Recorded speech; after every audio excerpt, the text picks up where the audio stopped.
तो बड़ी खबर आपको बता दें, अखिलेश यादव ने मतदान में लगाए धांधली के आरोप लिखित बयान जारी किया है। तो विधानसभा उपचुनाव का बयान में जिक्र है और आरोप लगाया कि मुस्लिम मतदाताओं को वोट नहीं डालने दिया गया। तो बड़ी खबर प्रजातंत्र टीवी की स्क्रीन पर आप देख पा रहे हैं, निकाय चुनाव का मतदान खत्म हो चुका है। ऐसे में अब सभी उम्मीदवारों को परिणाम का इंतजार है। 13 मई को निकाय के चुनाव के नतीजे आएंगे। तो आपको बता दें, निकाय चुनाव के दोनों चरण के मतदान 11 मई यानी गुरुवार को खत्म हो गए। अब 13 मई यानी शनिवार को नतीजे आएंगे। तो चुनाव के परिणाम आने से ही अखिलेश यादव ने बीजेपी सरकार पर वोटिंग में धांधली का आरोप लगाया।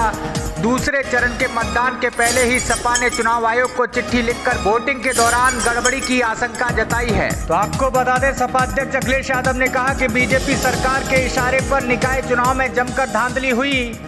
प्रशासन और चुनाव आयोग मूक दर्शक बनकर सब कुछ देखता रहा। बीजेपी की ओर से भय और आतंक का माहौल है। मुस्लिम मतदाताओं को वोट नहीं डालने दिया गया। उन्होंने आगे कहा कि चुनाव के दौरान कई जगहों पर बूथ कैप्चरिंग की शिकायत मिली है। इसके साथ ही उन्होंने विधानसभा उपचुनाव के लिए वोटिंग पर भी सवाल उठाए। उन्होंने कहा कि रामपुर और स्वार विधानसभा में निष्पक्ष ढंग से चुनाव नहीं होने दिया गया है। तो सपा के आरोपों पर यूपी सरकार के मंत्री ने भी पलटवार किया। उन्होंने कहा कि बीजेपी नगर निकाय स्वार 96 उपचुनाव में जीतने जा रही है। सपा को हार का डर सता रहा है। तो इसका पलटवार करते हुए समाजवादी पार्टी ने बड़ा आरोप लगाया। सपा अध्यक्ष अखिलेश यादव ने कहा कि बीजेपी सरकार के इशारे पर निकाय चुनाव में जमकर धांधली की गई। प्रशासन और चुनाव आयोग मूक दर्शक बनकर सब कुछ देखता रहा।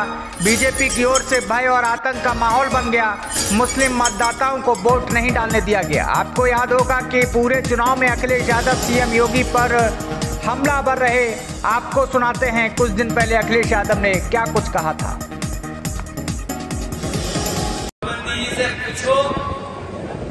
क्या शहरों में कूड़ा है तो वो कहते हैं तवज्जा। उनसे पूछो कि नाली साफ नहीं हुई है तो वो कहते हैं तवज्जा। उनसे कहो कि नौजवान आज बेरोजगार है तो वो कहते हैं तवज्जा।